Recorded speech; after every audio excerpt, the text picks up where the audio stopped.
The stars were calm that night. On the edge of the solar system, far beyond Pluto, Earth's early warning station, Orion Watch, kept scanning the dark. Nothing unusual, just quiet space. The crew on duty, mostly young officers, drank coffee and stared at blinking screens. Then, one screen blinked red. Lieutenant Mara Diaz noticed it first. A tiny dot appeared on the long-range radar. At first, it looked like a sensor glitch, but it didn't disappear. It moved. Fast. Too fast. She called over her commander, trying to hide the worry in her voice. "Sir, I think we've got a bogey." Commander Rowland stepped forward, eyes narrowing. "No signal?" "No signal. No ID tag. No transponder. Just this." She pointed at the dot now speeding toward the inner system. The commander leaned in. "Try to ping it."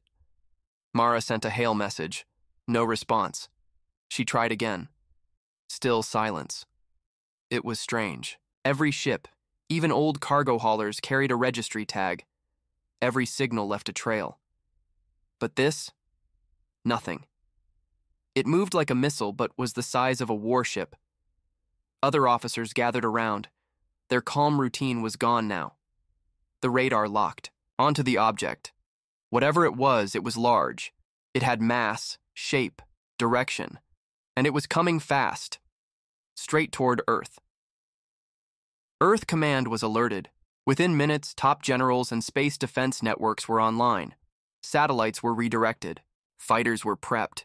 But all they had was the same question. What is it? On Earth, analysts zoomed in on the object using deep space telescopes. They expected a rogue asteroid, maybe a lost ship. But the shape didn't match. It was too smooth, too perfect. And it moved with purpose, not like a rock drifting. It was guided, controlled. By hour 2, tension grew. The object had passed Neptune's orbit. Still no signal, still no identity. The United Nations Space Defense Council gathered for an emergency session. Panic was rising, but they tried to stay calm. It might be nothing. It might be a Black Ops test ship. Something human. Then came the first big shock. The long-range image cleared. The ship had no windows, no panels, just black metal, sleek and sharp like a knife. No engines visible, no heat trail, and worst of all, the stars behind it, they seemed to vanish as it passed. "It's absorbing light," whispered a scientist. "It's using some kind of cloak." Back at Orion Watch, alarms started blaring. The object had changed direction. It wasn't flying past the solar system anymore. It had turned directly toward Earth. Full speed. Commander Rowland's voice dropped low. "That's not one of ours." Orders came from Earth Command. Do not engage, watch, track, prepare. But what could they prepare for? Hours passed. The mysterious ship moved closer. Still no contact. All satellites pointed toward it, but no scan worked. It was like it was blocking them. No data could go in. No data came out. Some even believed the ship was alive. It reacted just enough to suggest intelligence, but not enough to reveal anything. In the Situation Room under Washington, generals argued. "Could it be alien?" one asked. "We'd see a signature," said another. But the truth hung heavy in the air. No one knew. It had no flag, no friend or foe ID, nothing human. Then, suddenly, a signal was received. Just one pulse, one short burst of noise. Not a word, not a language, just static. Like something breathing through the wires, it sent chills down every spine. One analyst played the sound again and again. It wasn't just noise. It had rhythm, a pattern, but no one could break it. The warship, because that's what it now looked like, was only days away from Earth. And it still hadn't spoken. A meeting was called at the Lunar Defense Base. Admiral Lena Grant, head of Earth Space Command, arrived in person. She listened to the reports in silence. When they finished, she stood and spoke clearly. If it wanted to talk, it would have. If it wanted to sneak in, it wouldn't be so loud. This thing wants us to see it coming. The room went quiet. Someone asked, "Then what do we do?" "Admiral," Grant looked out at the stars through the glass. "We get ready." The mysterious ship continued to move closer. It passed Mars, past the moon. Still no change, still no signal, just that single blip, and the growing fear in every human heart. Across Earth, people looked up at the night sky, not knowing that something was out there, watching, waiting, and getting closer every minute. The warship hovered in the darkness near Earth's orbit. It did not slow down like other ships usually did when approaching a planet.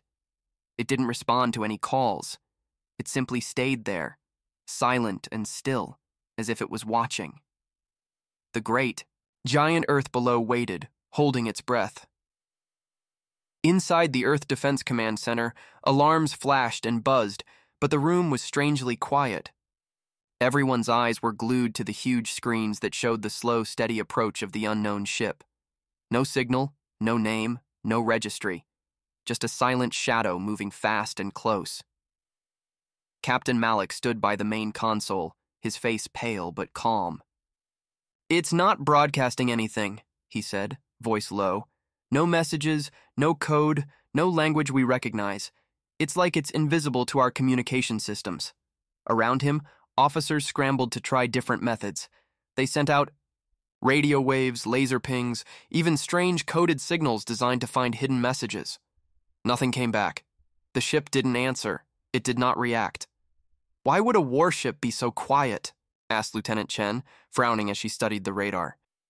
"Usually warships make some noise to warn others, to scare them. This one, it's too quiet, too controlled." The silence pressed down on the room like a heavy weight. It felt like waiting for a storm to break, but no one knew when or how hard it would hit. Outside, the warship kept moving. The surface of the ship was dark metal, smooth and perfect. No windows, no visible engines. The shape was like a long spear, sharp and pointed. It glowed faintly, but only in a strange way, as if it absorbed light instead of reflecting it.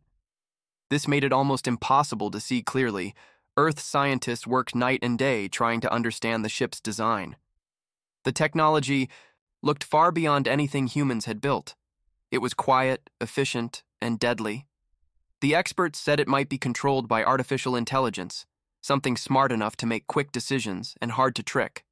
The world watched. News stations broadcast live updates, but the story was the same everywhere. A silent warship drifting closer to Earth with no word, no signal, no answers. People began to worry. Schools closed. Cities prepared for the worst. The military was ready for action, but they had no idea how to fight something they couldn't see or talk to. Then, the first strange thing happened. The warship sent out a small object. It was tiny compared to the main ship, only the size of a small drone.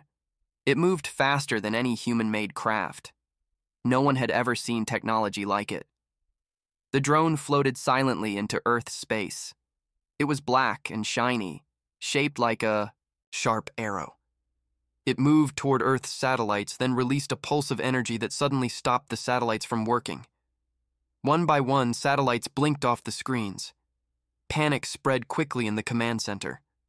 Losing satellites meant losing communication, navigation, and early warning systems. The military scrambled to respond, but the drone disappeared back toward the warship. "That was a warning," said Captain Malik. "They want us to know they can destroy our defenses easily." But no one knew why. Hours passed.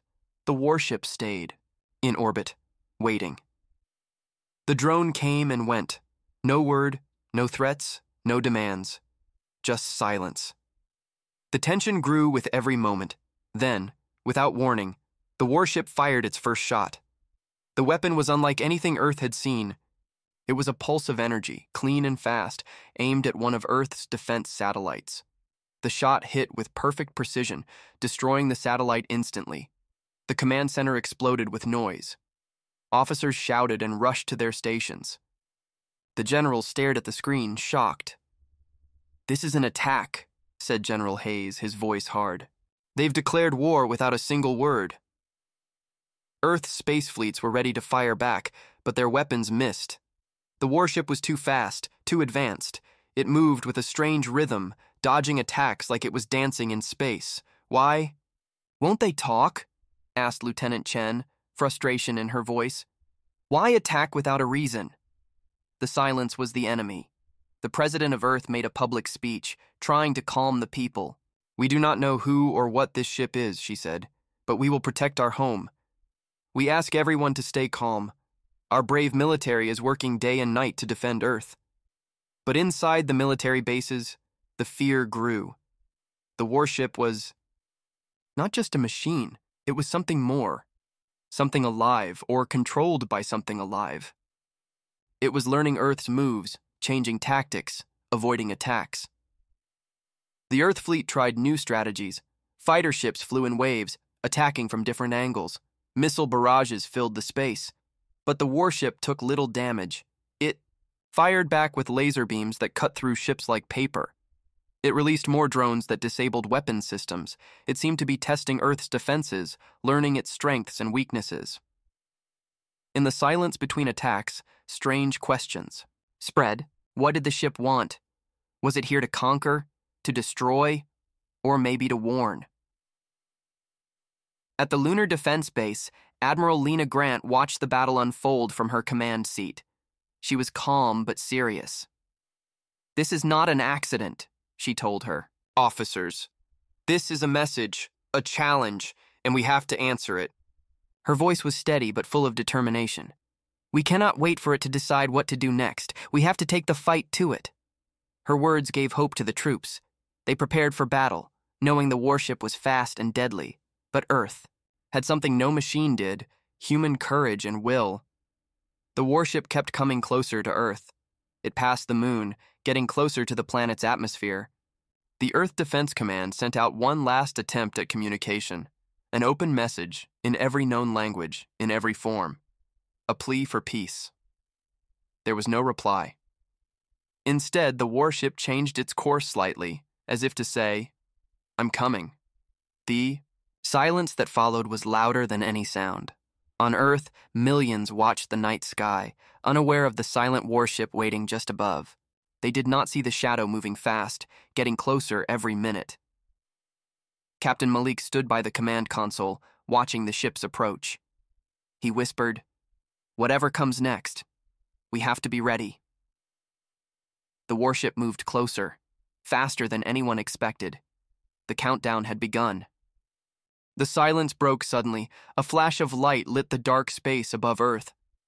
The mysterious warship had fired its first shot, and the world felt the impact. Inside Earth's Defense Command, alarms screamed. Screens showed a pulse of energy rushing out from the alien warship, moving faster than anything the humans had ever seen. It struck a defense satellite orbiting just above the planet's surface.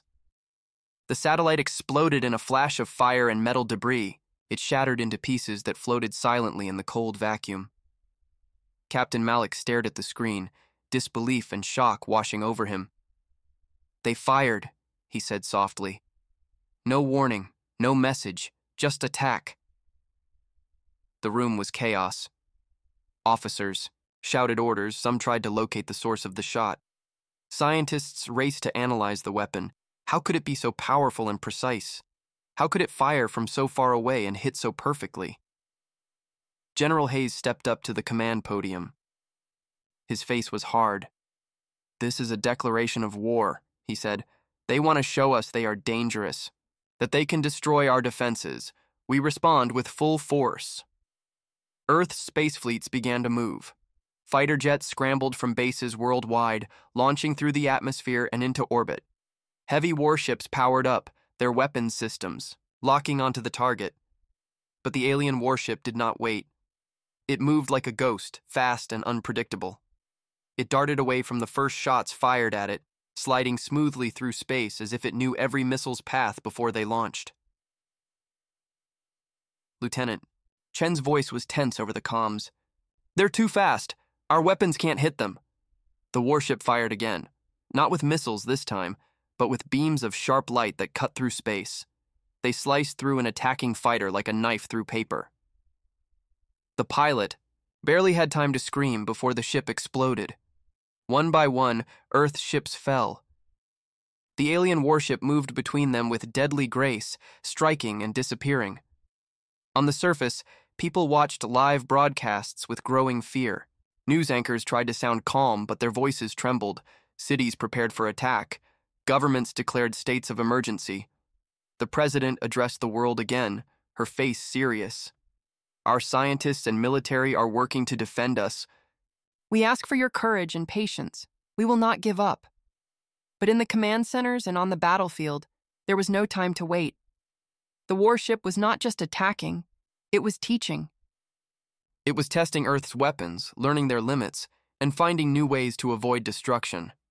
At the Lunar Defense Base, Admiral Lena Grant watched the battle unfold with sharp eyes. "It's studying us," she said. "This isn't just war, it's a test, and we're being graded." She ordered new strategies. Fighters would attack in groups, spread out to confuse the enemy. Missiles would come in waves. Electronic warfare would try to block the ship's sensors. For hours, the battle raged. The warship took damage, but never stopped. Its shields flickered, but held strong.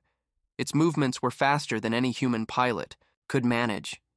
It seemed to predict every move. Still, humanity fought back. Fighter pilots risked their lives to distract and attack. Scientists worked to find a weakness. Engineers upgraded weapons on the fly. Then something unexpected happened. A small drone launched from the warship. It moved fast toward Earth's surface, but didn't attack. Instead, it sent a pulse that shut down a city's power grid for several minutes. Lights went out, systems failed, and chaos erupted.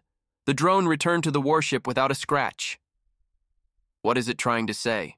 asked Lieutenant Chen, watching the reports. "Is this a warning, a threat, or something else?" No one had answers. The warship fired one last time at the Earth fleet before it moved away, back to the dark space beyond the moon. The battle was over for now. The damage was heavy. Satellites lost, fighters destroyed, power grids down. But the warship remained a mystery. It had not spoken. It had not explained. It had only shown its power. Admiral Grant stood before her officers, her voice calm but firm. "This is not a battle we can win by force alone. We have to understand who we fight. We have to find their weakness. And we have to prepare for what's next." The room fell silent. Far above Earth, the warship floated, silent again, waiting, watching, learning. The first contact had ended, but the war had only just begun. After the battle, the world was quiet, but uneasy. The mysterious warship had vanished back into the darkness beyond the moon, but the fear it left behind stayed alive. Everyone wondered, what was it? Why had it attacked without speaking? And what would come next? Inside Earth's top secret, research labs, teams of scientists worked non-stop to learn more about the warship. They studied the debris from the destroyed satellites, the strange pulses sent by the drones, and the faint signals that sometimes flickered on their instruments. Dr. Amina Patel was one of the lead researchers. She had spent years studying alien technology and cryptic signals from deep space. Now, she sat surrounded by data screens, her eyes tired but focused. "There's something about the energy signature," she told her team. "It's not like any power source we know. It's almost alive. It reacts to us." Her assistant, a young engineer named Leo, nodded. "I ran the numbers again. The ship's shields don't just block attacks, they seem to adapt. When we hit it one way, it changes instantly to defend." The room was tense. They all knew Earth was at a dangerous crossroads.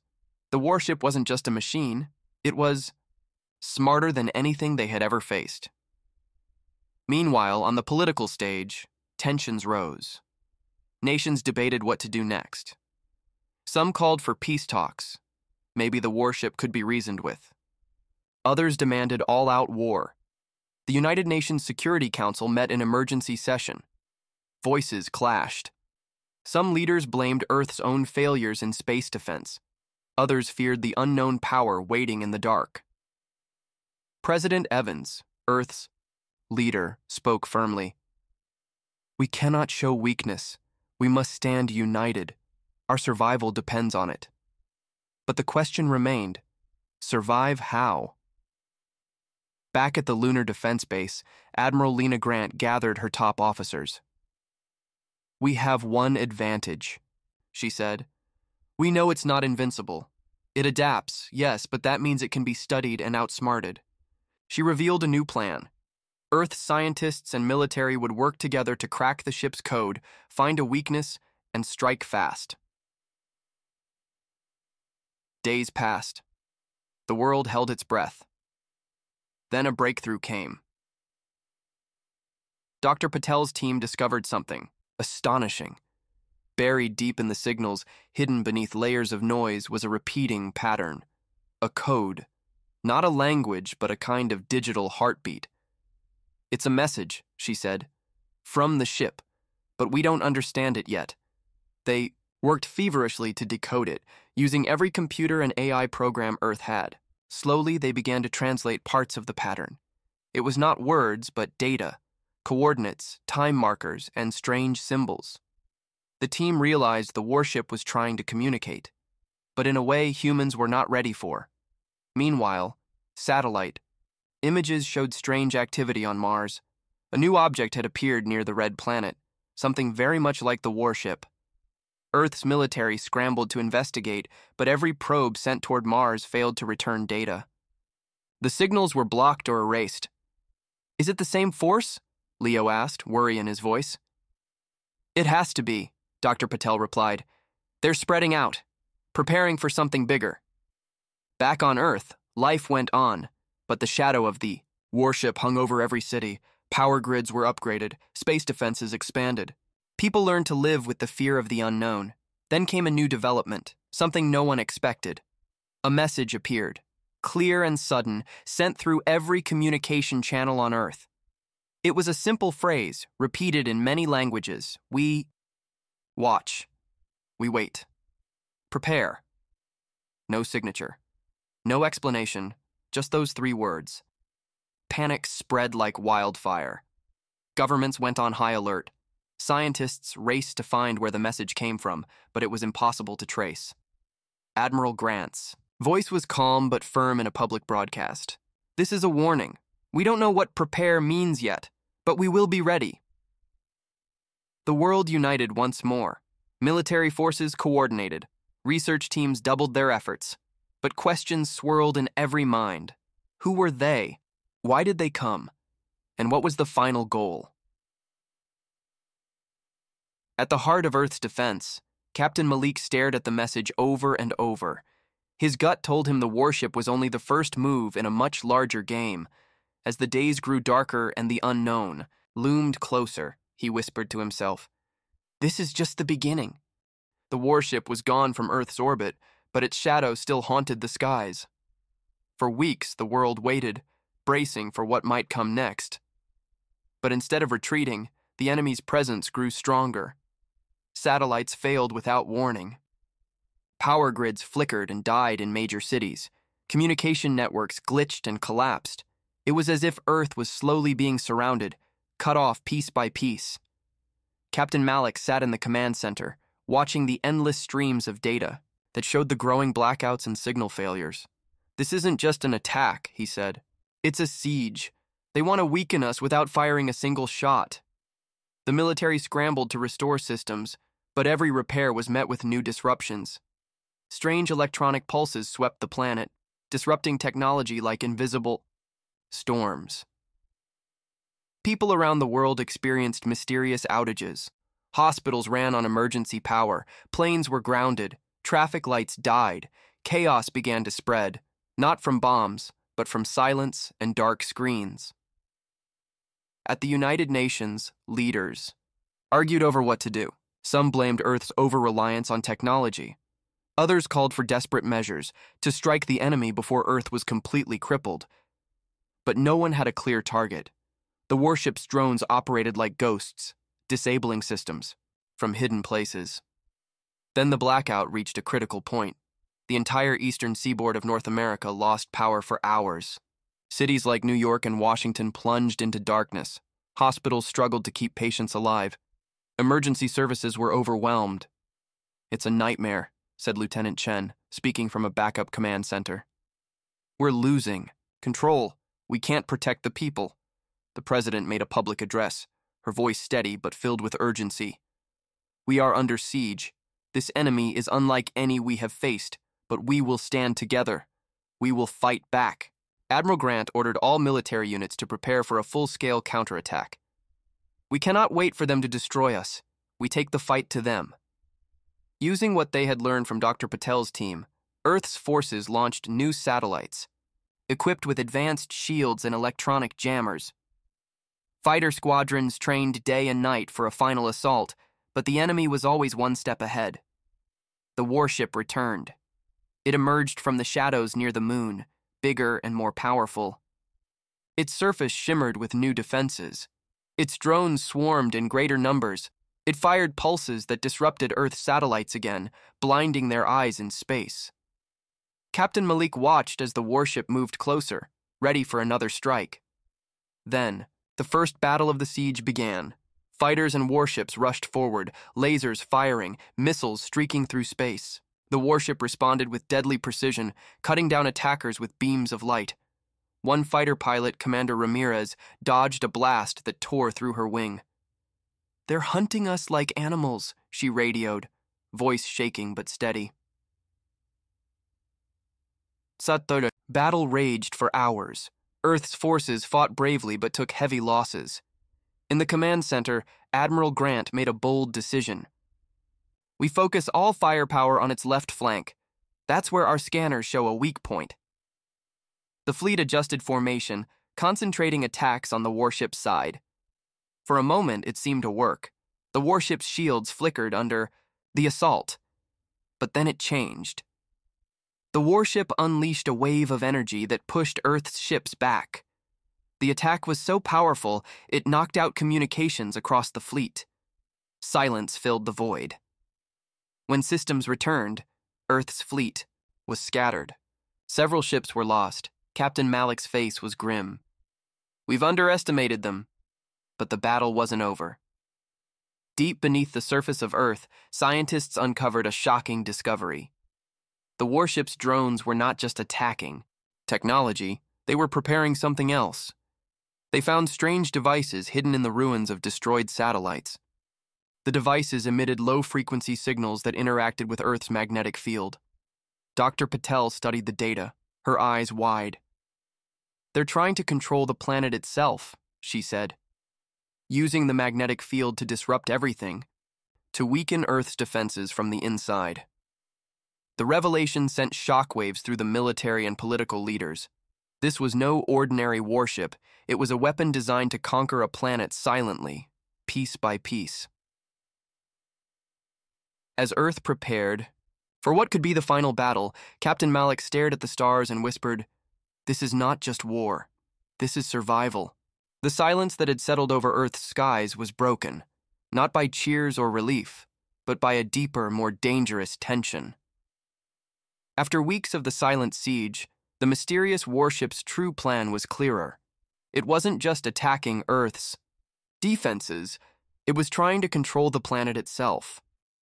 Inside the high-tech labs deep underground, Dr. Amina Patel and her team worked around the clock. The strange devices found among the ruined satellites were unlike anything they'd seen before. They emitted powerful electromagnetic waves, strong enough to disrupt satellites, power grids, and even the communication networks of entire continents. "This is bigger than we thought," Dr. Patel said, exhaustion lining her face. "They're using Earth's magnetic field as a weapon, slowly shutting us down from the inside."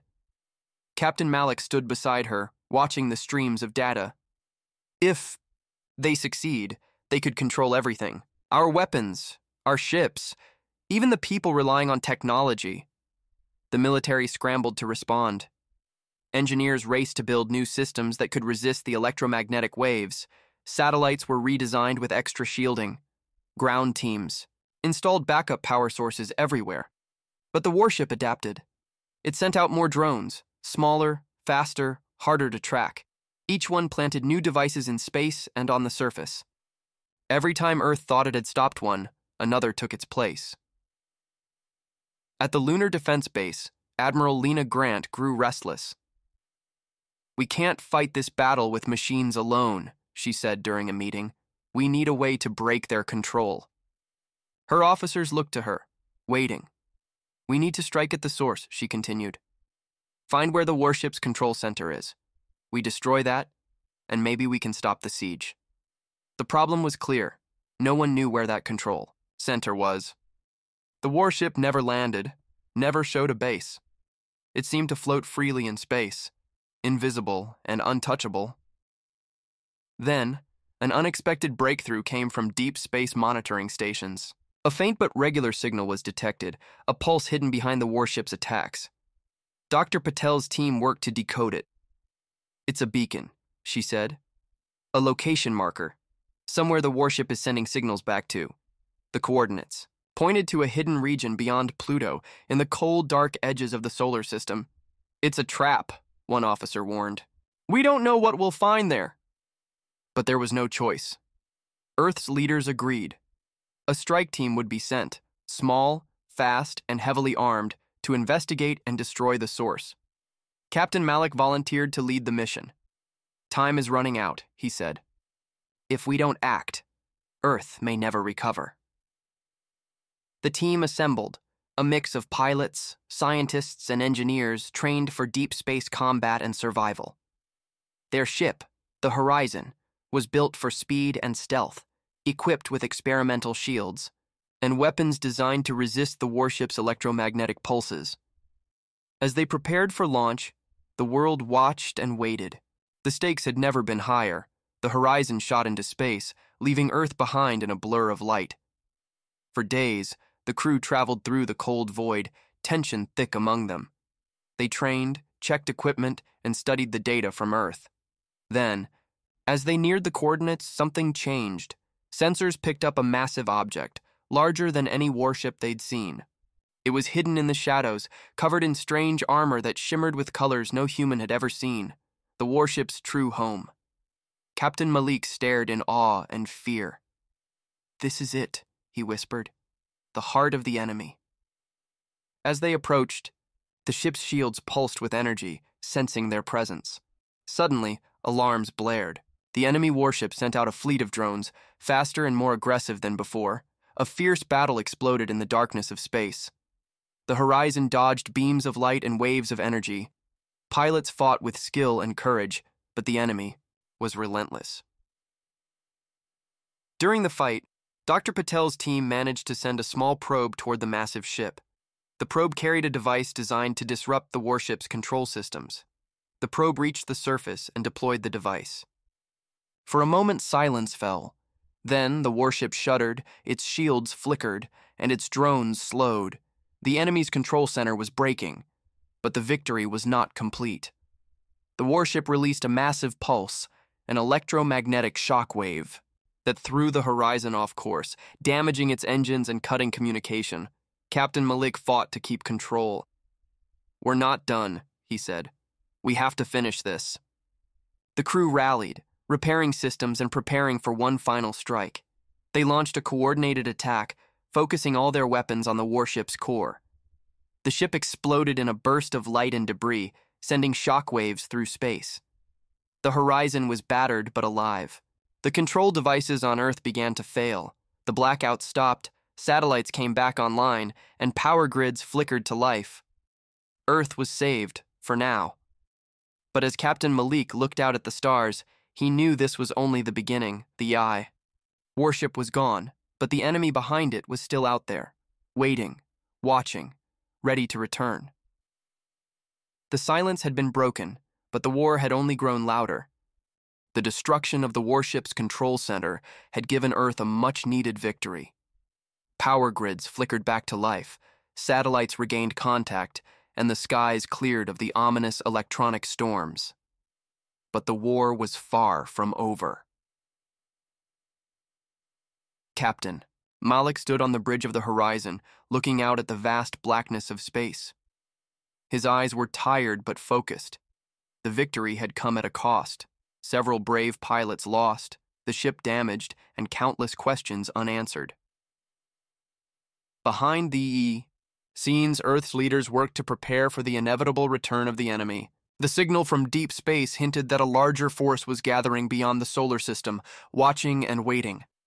Admiral Lena Grant convened a global defense council. "They learned from their defeat," she said grimly. "We must be ready for a fight that will decide the future of humanity." The council agreed on a bold plan: to build a massive fleet capable of defending Earth and striking deep into enemy territory if needed. Meanwhile, Captain Malik and his crew were sent back to Earth as heroes. They shared their experience and helped train new pilots and engineers, teaching them what they had learned in the battle beyond Pluto. But the calm was deceptive. Strange signals began to appear again, faint pulses that echoed the patterns the warship once used. The enemy was not defeated. It was regrouping. One night, as Earth's defenses monitored space, a new warning came. A fleet of massive ships appeared at the edge of the solar system. Unlike the warship they had fought before, these vessels were larger, more numerous, and armed with weapons that glowed with deadly energy. The invasion had begun. Captain Malik and Admiral Grant stood together on the command deck of Earth's new flagship, the Unity. "Today we fight not just for survival," Malik said, voice steady. "We fight for our future." The battle that followed was unlike anything Earth had ever seen. Ships clashed in the cold vacuum, lasers and missiles cutting through space. The enemy's forces were relentless, attacking in waves. Earth's fleet fought back with everything they had, but the enemy was stronger and smarter. They adapted to every tactic, using technology that seemed centuries ahead. During the fight, Malik's squadron was sent on a daring mission to reach the enemy flagship and disable its command systems. They flew through a hail of fire, dodging beams and explosions. One by one, pilots fell, but Malik pressed on, driven by the hope of victory. Inside the enemy flagship, Malik found a control room glowing with alien technology. He planted explosives and sent a warning to his fleet. The ship erupted in flames moments later, throwing the enemy fleet into chaos. The tide of battle shifted. With the enemy's command disabled, Earth's forces pushed forward, breaking through the blockade. But victory came at a price. The flagship's destruction triggered a massive shockwave that knocked Malik's ship off course. The crew fought to regain control as the ship spun wildly through space. They crash-landed on a barren moon, far from Earth and the battle. Stranded and low on supplies, Malik and his crew faced a new challenge: survival against the harsh environment and the threat of enemy forces searching for them. They sent a distress signal to Earth, hoping for rescue. Back on Earth, the war raged on. Admiral Grant led the defense, coordinating fleets and keeping hope alive. After days of waiting, the rescue team finally reached Malik's crew.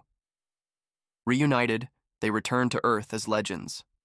The enemy fleet was pushed back, retreating into the shadows from which it came.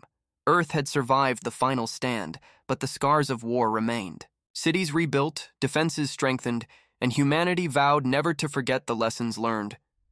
Captain Malik stood once more on Earth's surface, looking up at the stars. "We fought because we must," he said softly, "because the future is worth every sacrifice."